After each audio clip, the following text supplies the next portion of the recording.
Hello, everybody. Oh man, I forgot my headphones. I hope you can hear me. I just got out of a massive traffic jam, and so but I'm so happy and grateful that you're here for another episode. This is episode number 3 of the Magician series. And today I'm so excited about our guest. Her name is Meryl Victoria, and I'm going to ask her to request to join in just a minute. Oh, I see you guys are coming on. Hello. Hey, Meryl. Hey, Sam. Hello, friend that I can't pronounce your screen handle, but I see you. So I just want to tell you guys real quick that Meryl is an sex and intimacy coach, and she is here to redefine intimacy. So basically, Meryl helps folks reconnect with their bodies and own their desires and unapologetically choose pleasure every damn day. Through a nervous system-based approach to healing, she guides folks on exploring how safety, connection, and regulation are the foundation for deep intimacy and mind-blowing pleasure. You can see why I asked her to join, because tomorrow's Valentine's Day, and that was my original intention. Because when the world is hurting and we are hurting, pleasure can be the furthest thing from our minds, right? But pleasure is an act of resistance. So I'm going to bring Meryl on, and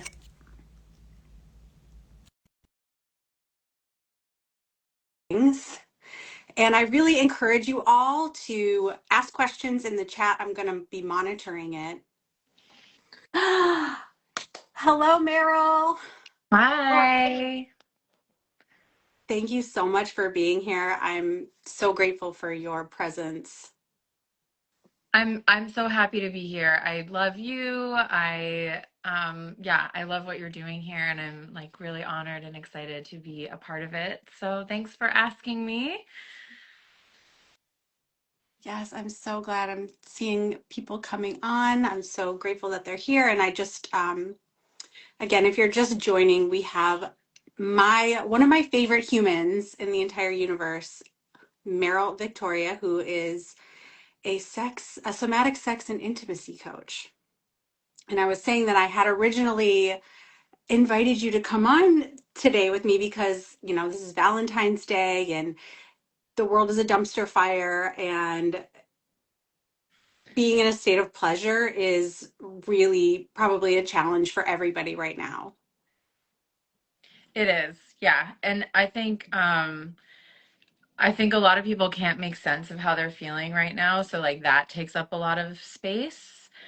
And when the world is on fire, when we're like literally watching atrocities and horrors unfold before us, I do understand why it could feel like you're not supposed to feel good. But like you said, pleasure is a radical act of resistance. And I encourage everyone to read Pleasure Activism. It is a very important book that we need now more than ever. And I think it's especially radical to experience pleasure in community. So doing things like this, where like the whole point is to connect and feel good, is what's going to save us. Yes, absolutely. Um, with everything, especially in the last couple of weeks, it feels like there's just been so much, just like the fire just feels like it's really reaching a critical level. You had done a community event. Was that last week? I feel like everything's flying by and also moving very slow. Yeah, I honestly don't know. I think it was It last was week. last week. Okay. Yeah. Yeah, so you did some really incredible exercises with us as a group, and I was wondering if you would be open to sharing some of those things, because we're all in the midst of trying to live our lives and participate in our day-to-day responsibilities. And then in between that, it's like, I'm reading the Epstein files and getting super angry and, reading things from, people in Minnesota and just everywhere you turn. And it's really hard to get off your phone Yeah. and engage with, the life that feels like it's crumbling in front of you and all around you. So I was hoping that maybe you would share some of those incredible things I with would be us. so Maybe we happy. could maybe we could kick it off with one of your magical tools. Definitely. So I actually just posted a video about this today. One of the most important things we can do is to find ways of moving our energy, moving our bodies, moving our emotions. So when I think like breath is one of the most underrated movements we experience. Your body moves when you breathe inherently. So just like a little, if you have 1 minute, then this is what we do. The invitation is to inhale and like inhale into your chest, inhale into your belly as deep as you can, and exhale one thing you don't need right now. Just one. Just one for now. If you can let go more, let it go, And to inhale again, and then on your exhale, to see if you can invite your body to get 10% more relaxed. Maybe your shoulders drop, maybe your belly releases, maybe your pelvic floor unclenches. Just notice where you might be holding something that you could relax. The idea being that as our body is releasing breath, that we can send something out with it. And for all of my doom scrollers out there, this next one is the one. I know. The thing about the doom scrolling that I think we all probably know, but I can say from a nervous system informed perspective, it is working against you actively. The algorithm works because it keeps us triggered. It gets us really upset and then it gives us a dopamine hit, and it gets us really upset and it gives us a dopamine hit, and it's intoxicating to our systems. So so yeah, it is important to kind of shift back into the real world post doom scrolling. And one thing that really helps is what is called ocular regulation. This blew my mind the other night. I was really hoping you would talk about this because since you mentioned this, I do it every night when I get into bed. Oh, I love that. Yes, I do it Thank you. after I do virtual sessions. After I do my sessions, I do it. Because one of the things that looking at a screen does, there's really interesting studies about this, that looking at a screen all day, so if you are at a computer all day, if you're a coder, if you're a receptionist, like whomever, looking at a screen all day, our brain processes the same as tunnel vision. And tunnel vision is nervous system activation. Like you lose your perspective, you lose the ability to have like thoughts about anything else. So it's really literally moving your body out of an activated state that you didn't even realize you were in. So instead of should I walk everyone through it and take it slow, or should I just like tell everyone? I mean, if you, what do you think? Does I'll anybody do want to like say in the chat, how do you want to do you want to be led through this? If anybody wants to tell us what they're feeling or just have her give a quick. Oh, okay. Patty Okay. Ballerina and Sam Morris say, please walk us through it. Yes, please. Okay. Okay, let's go The people have slow. spoken. Let's give the people what they want. All right. I prefer to go slow anyways, so great. Tell me you're a So Taurus without telling me you're a Taurus. I know, right? Okay, so let's everyone just close your eyes and take a moment to settle into your body. and call your energy back into your body. Let it return to you from all the people and places and chores and to-do list items that have parts of your energy. And on your next few exhales, release whatever you don't need right now.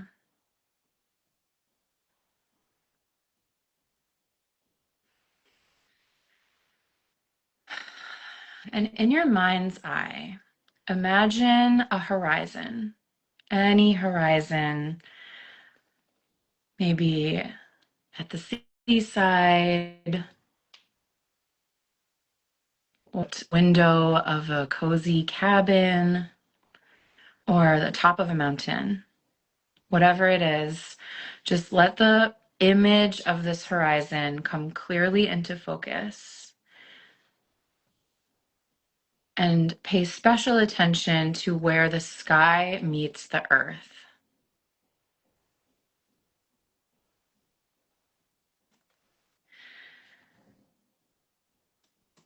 And I want you to try to imagine the width of this horizon. How far off into the distance can you imagine the expanse of this infinite horizon? And as you're imagining this wide, expansive horizon, I want you to take what feel like wide breaths in your body, breathing into the sides of your rib cage and really feeling your rib cage swing open as your lungs expand and your breath deepens into your body. Feeling the width of your collarbones, the width of your hips, your shoulders.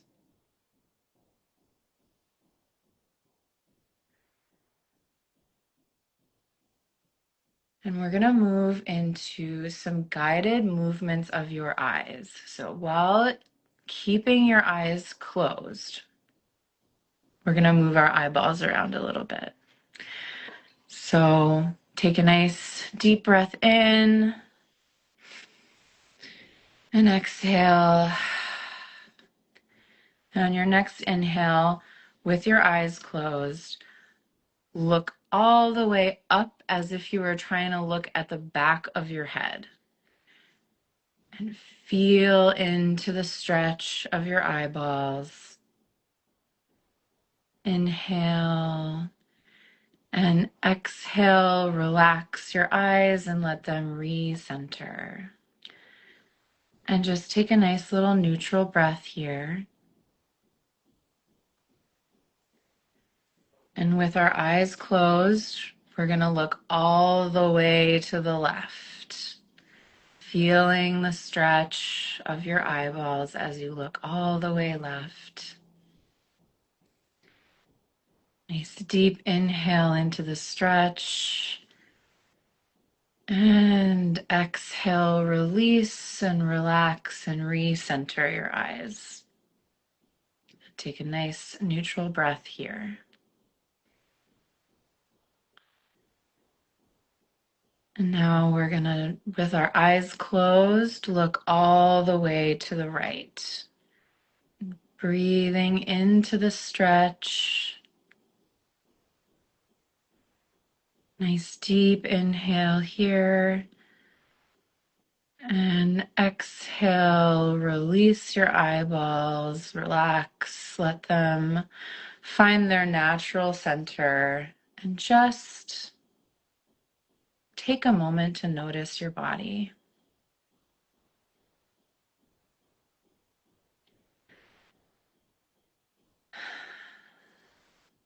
Notice how it feels to be in your body today, and offer some gratitude and love to your beautiful, sacred, perfect body for all that it's holding and carrying, and for all the support it gives you. You can slowly start to invite some gentle movement, wiggle your fingers and toes, roll your shoulders, gentle rolls of the neck until you're ready to flutter your eyes open and see the world again. Thank you for that. Use it in good health. So what really blew my mind about that um, is when you begin and you talk about that horizon and breathing wide. I don't know that I've ever given myself permission other than when I got pregnant and I had to have like months and months of discussion about my body getting wide and it Mm, being safe for that to happen. yeah. Yeah, we're very contained. And, I have lived in a larger body my whole life. So, like, one of my discoveries was like, I can't relax my belly. Like, it took me a long time to really let my belly relax and be fully released. And that had nothing to do with whether or not I could. We're like holding on to stuff and we get stuck in these shapes and like our body gets stuck in these shapes. So it does the permissioning to think of your body differently and to inhabit your body differently is, yeah, really a curious and fun exploration. And allowing that physical, that somatic experiencing and how beautifully it overrides our thinking brain. Yeah. Yeah. I posted today, or no, did I? No, I made the video today. It's coming. The post is coming about like thought loop interruption. It's the same kind of thing. You just get stuck. And the only way to unstick ourselves is to move. So finding one tiny little way of allowing for movement, whether it's just one breath or a mental health walk or some jumping jacks or dancing in the living room to your favorite song, like all of it counts. And I think that, right now we're all looking for answers. And this is the simplest answer to help yourself in the moment when there doesn't seem to be any immediate answers, you know? Yeah. Yeah, I mean, I know for me and many of us, the question keeps coming up like, what can I do? And feeling disempowered, it has like a huge effect on us, disempowerment. So like anything is like what can I do? Take a breath, have a snack, drink some water. Maybe it's not the thing, but Yeah. it's a thing. And our bodies, in order for our body, one of my favorite things any of my teachers ever said to me was, nothing is true until the body believes it. And our body does not learn new things without experiencing them.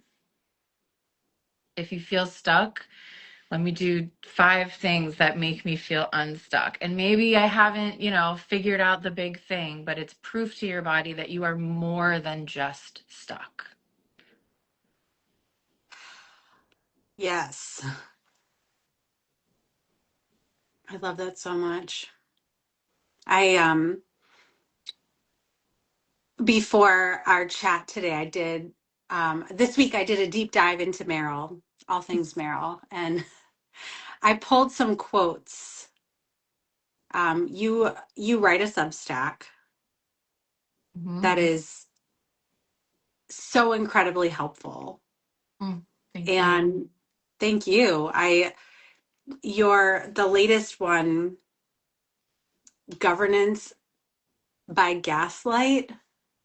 I really like this is that's I feel required reading for anybody who's struggling right now. Mm. I kind of agree. I mean, I'm biased, but like that piece came out of me. Like, I usually, like, it takes me so long to actually write something that I feel is like ready for the public. But this was one day of writing.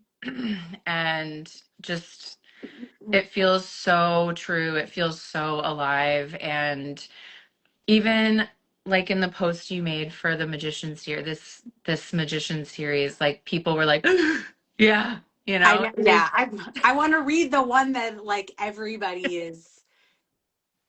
came here for, yeah, because I really feel like you really channeled something important, and so I would like to kind of pick those things that really resonated with me and seem to be resonating for other people, and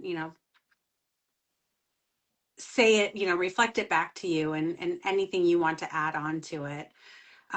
What really stopped me in my tracks was this couple of few lines you wrote where, when harm comes from someone you depend on, the psyche preserves the relationship by sacrificing reality.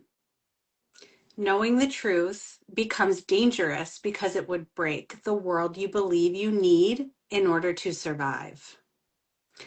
And I feel like that is, you wrote it within the context of what's happening in the world, but this really resonated with a lot of people on a personal level. yeah, it breaks my heart that it did, you know. Um, and I think like there's so much shame in feeling that and having experienced that or having like allowed yourself to endure like whatever the story is you're telling yourself, but we need other people to help us heal our shame. And the thing that I mean, I wrote this because I'm not a like trauma practitioner, but I'm a trauma informed practitioner. So some people come to me like after they've done work around acute trauma or like PTSD. So like it's a reflection of the abuse that people have experienced. And some people like don't even clock it, but your body clocks it. And so I think a lot of people, especially if they haven't quite processed what happened to them or in situations where something is still triggering them in this way, it does. It like really is like, oh, fuck, like they're, yeah, like I actually can't know that, or I couldn't know that, or I remember when I did realize that, or it's your body's story. And we need to talk about it, and it's heartbreaking that so many people need to talk about it. And I just want people to understand what's happening for them if they don't understand, because it's like our biological wiring. It's Pavlovian, the bell rings and the dog's mouth salivates. Like your body is recognizing this and being like, that's dangerous. It's actually so dangerous. We got to go. And we can't go because we live here. So we shut down. And I feel like the work that we're all meant to do to help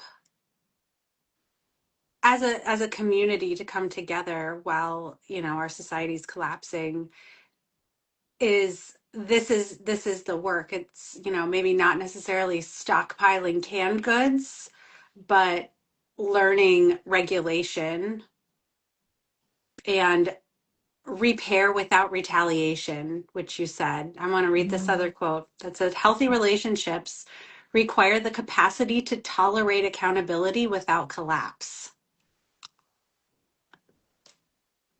to repair without retaliation, and to stay present when harm is named.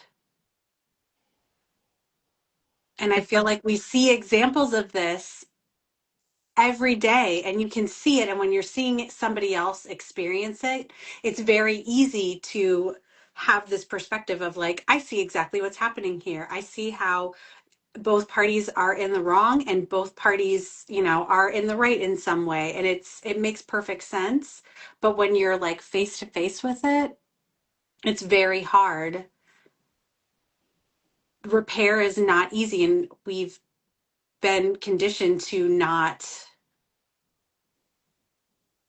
We just sweep it under the rug. Yeah, that's Yeah.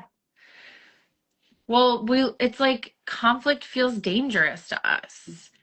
And understandably so, right? Because conflict is a threat to our connection. It's a threat to our sense of belonging. And belonging is like a human need, just like air, water, shelter.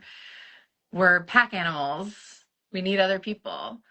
And when we're in like formative relationships, whether they're from our childhood or our, early romantic life or whatever, when we're in a formative relationship, that's exactly what it's doing. It's forming something in us, our patterns of relating with people.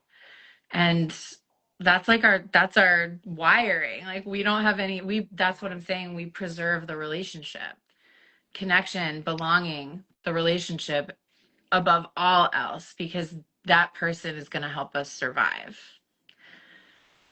But when that person can't take accountability, we're no longer feeling safe. But it's a safe person, but I don't feel safe. So what does that mean? And we like figure out how to navigate those relationships in our child brains. Then we grow up and they're still there and we don't know what to do about it. Yeah, accountability is hard. Repair is hard. It's really hard to be like, I'm sorry I hurt you.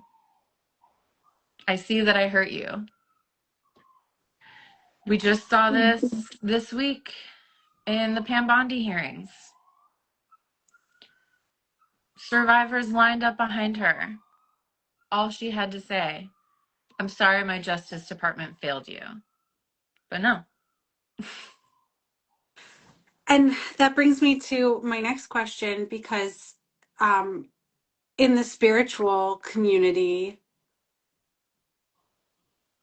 in many different, whichever lens of spirituality that you want to come from, we say that, forgiveness happens in your own mind, in your own body, because you're not always going to get an apology or a repair from the person that hurt you. So how can you give yourself the corrective experience in order to set yourself free and not live in resentment, because that traumatizes your body over and over and over again and prevents you from moving forward?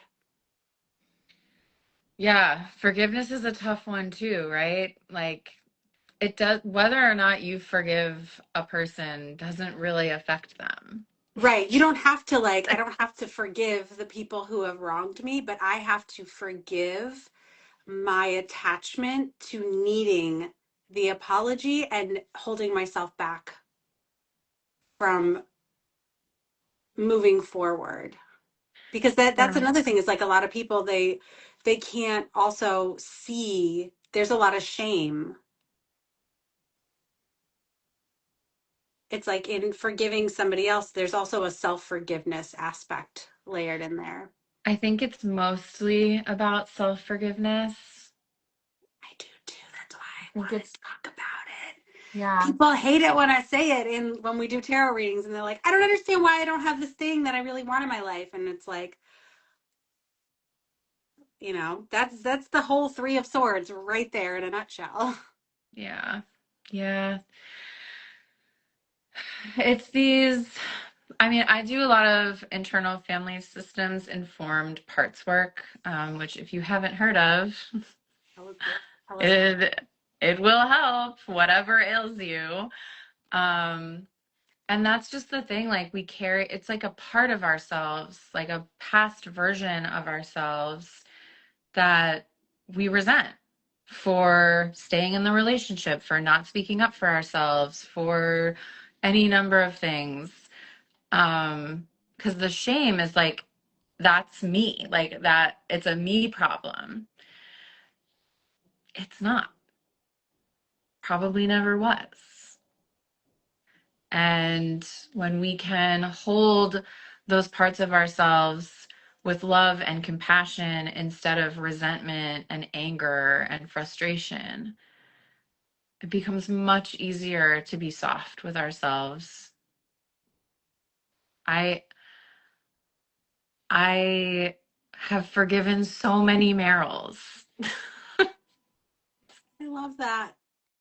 And yeah, I feel free for it. But I think it helps to have people hold your hand, you know? It's why it's important to have support, someone like me, someone like you, a best friend, a guide, a therapist, like shame, like I said, we need other people. We just do. And I think the story is that healing is like the hardest and scariest thing you'll ever face. And like sometimes that's true, but I have a lot of fun with my clients and I have a lot of fun in my process. And I think, again, this is where like community will be a pillar of what, uh, how we survive. Absolutely. And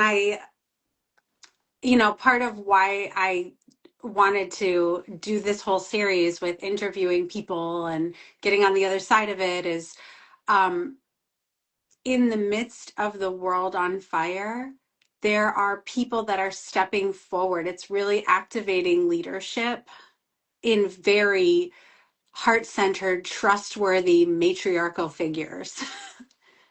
And I don't mean that as like women only. I mean people who are shifting power dynamics, Hmm. even though what you see, what you're reading and scrolling doesn't seem to support it. I want to like highlight those spaces that people are actually doing this work that more people I feel, need to be aware of. And you've just started this group container. So would you please tell us a little bit more about like how you're actively bringing people together so that they're not, trying. I feel like a lot of people are trying to like fix their lives by scrolling on Instagram and reading like a post and looking for that post to just change their life when it's that's not it. Yeah. Group coaching for me is like what comes after that. You go to talk therapy, you work with a coach, you do whatever it is you do. And like now you're armed with all of this information. You got your saved posts folder of all your like mental health memes. And now you have all this awareness, but like we don't like now what do I do? You know? Yes. And you're actually doing things. And I feel like action is what people are really looking for. So tell us all about your action.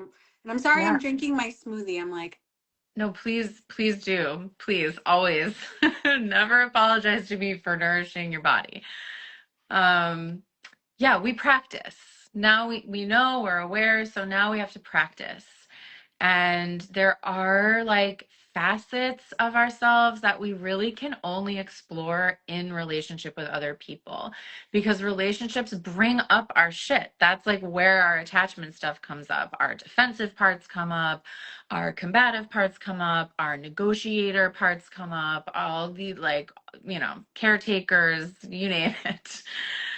So group coaching is a space to just like practice being people together and relating authentically with one another and receiving feedback about like how you are being perceived. Maybe you think you're like the kindest person on earth and everybody in the room is like there's something that feels really inauthentic about you. That will be hard to hear, but it's coming from a room full of people who are supporting you and discovering your true authenticity, your true self. What's standing in the way between the purest version of who you want to be today, who you want to be tomorrow, who you want to be in 5 years? What's in the way? And I think the internet is also causing us to like forget how to be with people.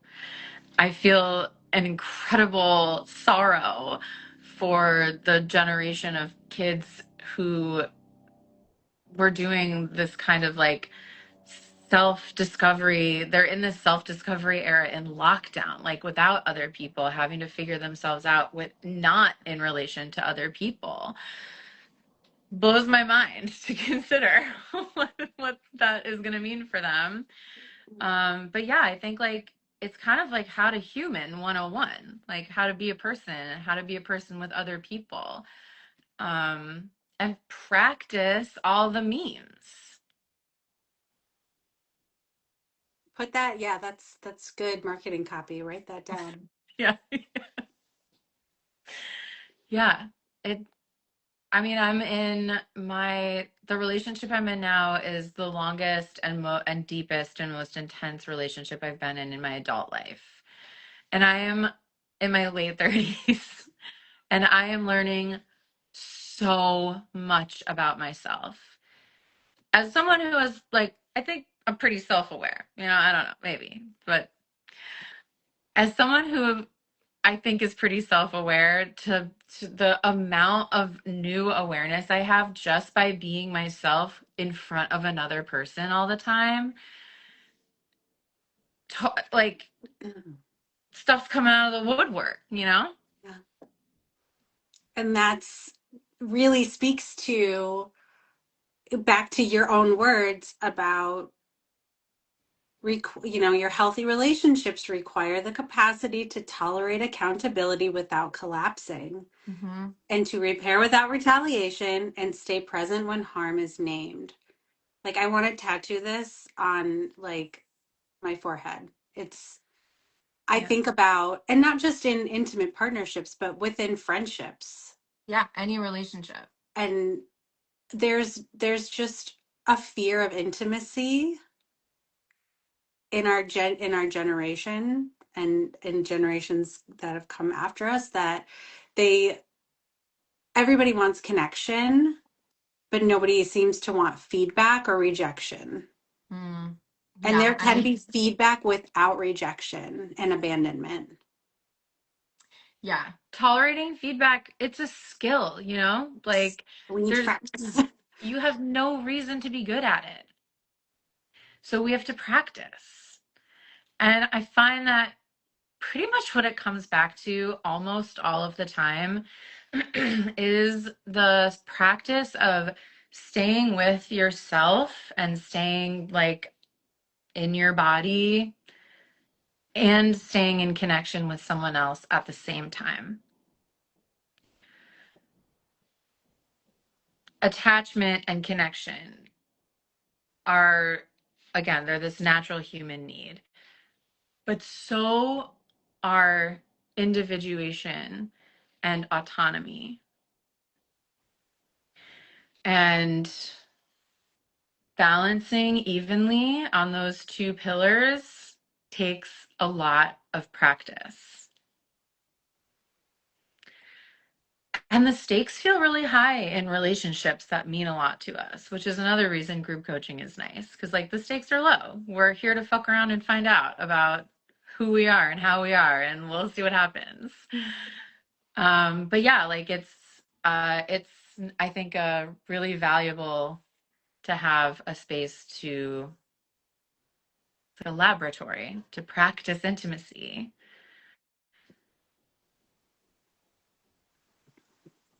All right, so we've talked about all those things. Can we talk about pleasure for a few minutes? Can you, because Yes. you are the pleasure queen. I am a proud hedonist. I think everybody could use a little extra drop of hedonism in their lives. Why not? Put it in my cup. Yeah. Like tomorrow's And yeah, Valentine's Day. Let's talk about pleasure. I mean, it feels obvious, but I also like this is pleasure is like a life skill. Like leaning into pleasure is, again, it's something we have to learn because we're um, you know, it was my business manager said the word pleasure seeking to me, and not in like a negative connotation at all, but I heard that and I felt the negative connotation in my body. I was like, oh, people say that's bad. And that made me so sad. Like, that even for me, the pleasure queen, as you say, thank you for that. Um, but even for me, I still feel that little cultural seed that was planted in me that it's not good to seek pleasure. And like the big invitation, if you take literally nothing else away from hearing me talk today, is to please reframe that for yourself. Pleasure is a necessary part of life.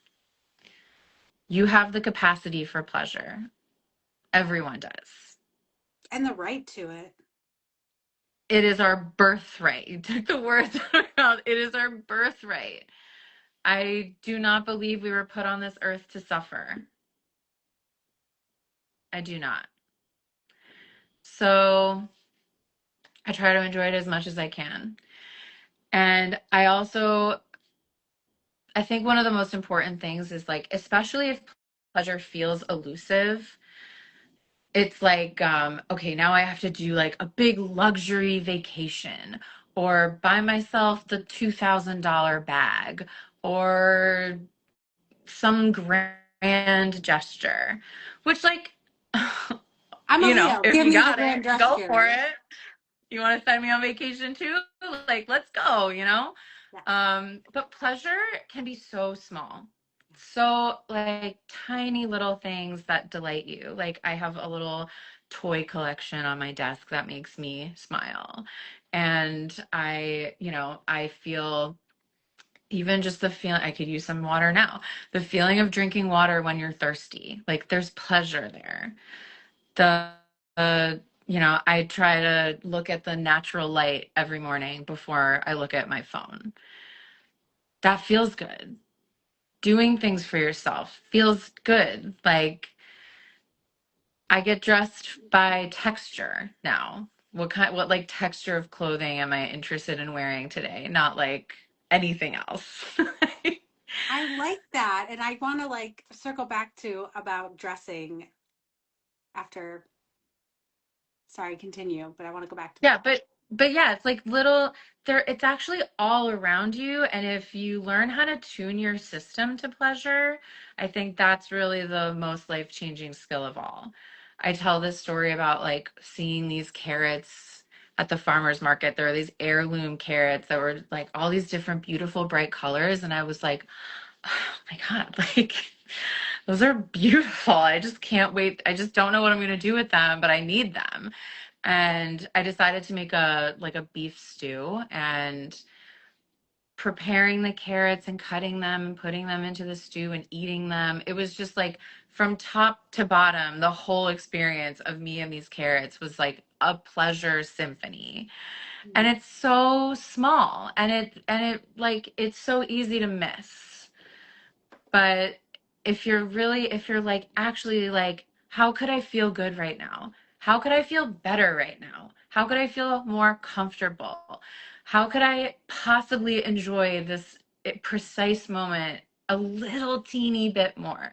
Maybe it's get a pillow for lumbar support, or your favorite sweater, or grab your pet and have them next to you, or whatever. Tiny pleasures, tiny joys, they're cumulative. I was just about to say they compound. Yeah. I was just thinking because, this is in my work a lot too. Um, in the like, I basically like I'm a tarot reader and astrologer, but I work with people that are trying to manifest things into their lives, and they're spending a lot of time beating themselves up about why it hasn't happened yet. Why does it feel so far away? Why does the reality look the same despite all the things? And I like to look at, where are you punishing yourself instead of Yeah. just giving yourself what you need in the exact moment that could make things more pleasurable, make you feel a little more loved. Hmm. And I think when we're, talking about intimacy and relationships and friendships, it all really starts with the relationship you have with yourself, right? And if Yeah.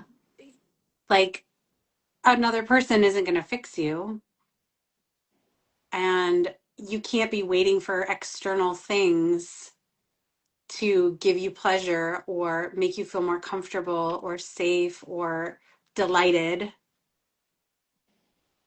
So giving yourself those moments, I think, is so important, and compounding. Right. I mean, it's like, one of the reasons I think it's uncomfortable for people is like pleasure centers you. Like it's not for anybody else. It's just for you. Louder. And we're like, especially women, femmes, caretakers, like we're conditioned in the complete opposite direction, that our lives are about giving of ourselves. So it does feel when you start to do it a little bit edgy, like I'm not supposed to, it's sort of like, but that's hot too, I think. That's a different conversation. That's what, um, when people work with you, they'll get those yeah. conversations. Yeah, so it's like it is just about you. It is just about what's for you, what you need, how you need it, and it teaches you that you're important. Mm. You're important enough to have the special extra little thing. You matter to you, which is the most important relationship you will ever be in.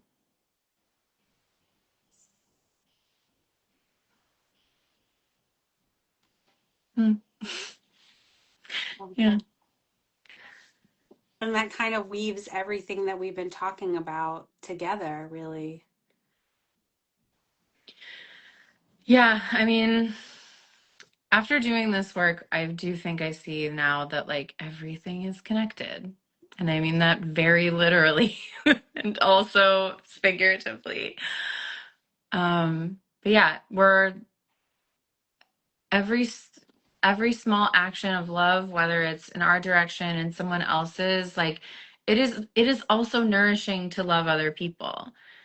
Humans have a biological imperative to be an additive part of other humans' lives and joy. And when we're shut off from our own ability to receive pleasure, like we can only get so close to anyone else's joy because we don't let ourselves really experience it with them.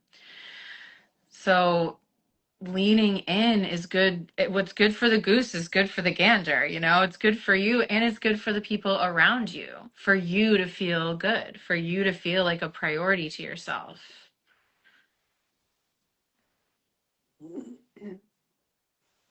So I think what we're trying to say is that during these moments of grief and rage, swinging back and forth, um, pleasure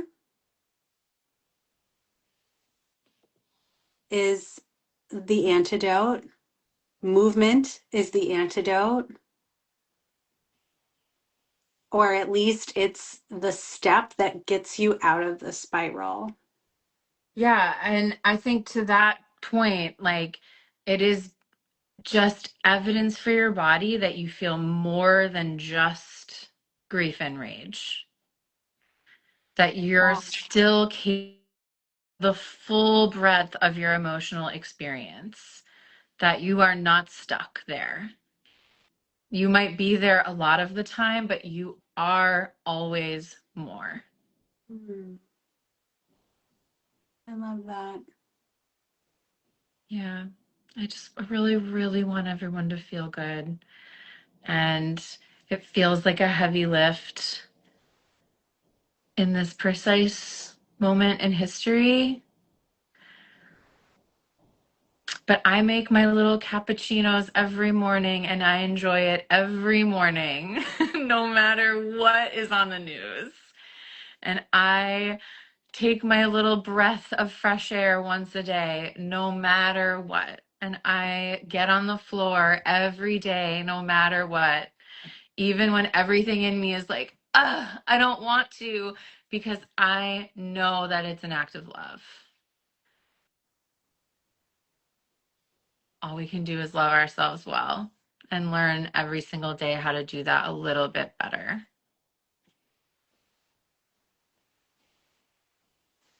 And I do want to say, like, I imagine the folks who are tuning into this will be activated in the same realm that we are in this era of our history.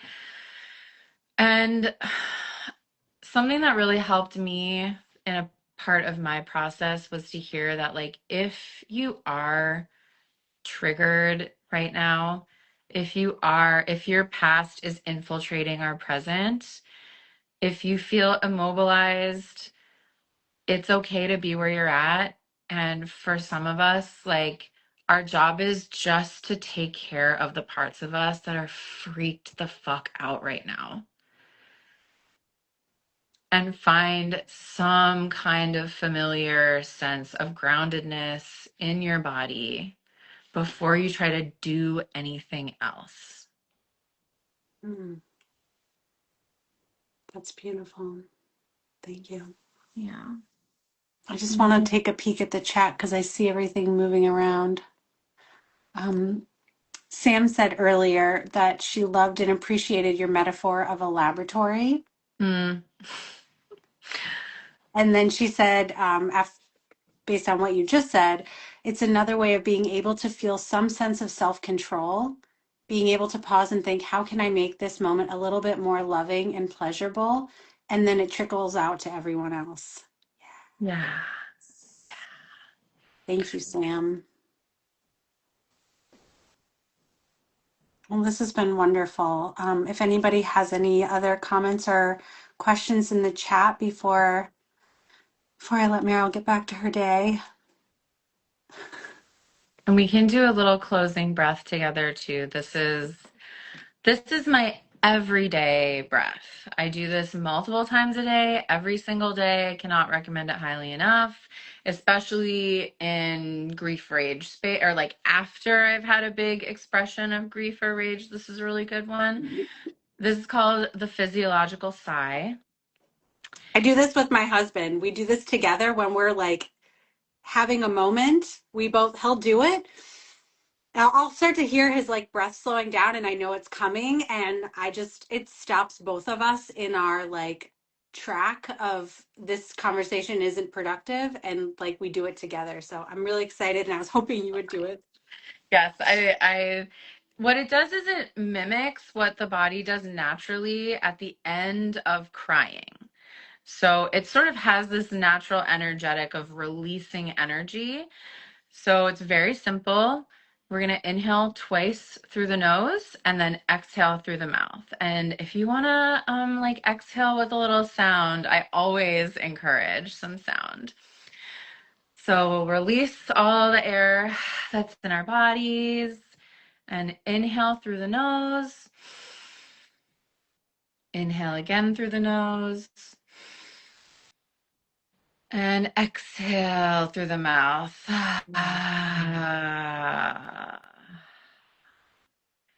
And 2, 3, 5, 10 times, whatever feels right. That was amazing. Yeah. Before you leave, will you tell us all the ways we can contact you? Yes. So you can always DM me here on Instagram at So Very Meryl. My website is verymeryl.com, and on Substack it's Very Meryl. Yeah, The you do a publication Q&A, right, on your Substack? I You do do. Ask I Meryl, have, so people can talk to you directly, and yeah, I just starting like an old school advice column on Substack. I live for that. So yeah, would love to see you on Substack if you're interested. And yeah, I love to hear what's going on with folks. So even if you just want to like slide in my DMs and say, hey, what's up? Like, would love to chat. I'm here for the community big time. I love that so much. Everybody in the chat is saying thank you. They're yes. got the info, and somebody said thank you both. I was interested, but see, this was something I needed to see. So thank you, Meryl. I really appreciate you giving your time. And I know this isn't like tarot related stuff, but this is a huge part of my personal practice. And I'm so grateful that the universe brought you and I together. Oh my God, me too. I mean, and I don't know that it was mentioned, but like Stephanie is my spiritual guide, astrologer, tarot girly. So yeah, I like truly working with you has been like one of the most important pieces of my personal development, of my professional growth. You are an invaluable person to me, and your community is so lucky to have you. We are so lucky to have you, and thank you for thank you for bringing the magic out in all of us. Thank you so much. I don't always break the wall between clients and friends, and but you have like just this magic about you, and it I think the work you're doing is just so important, and more people need to be aware of it. Yeah, there's a lot of intersections as we have come to find throughout our friendship, and more to come. But yeah, I think spiritual practice is like an essential element in personal development. So yeah, there's a lot there's a lot in both worlds to bring together for sure. So I'm Yeah, really glad we did this. thank you. I am too. Thank you all so much for being here.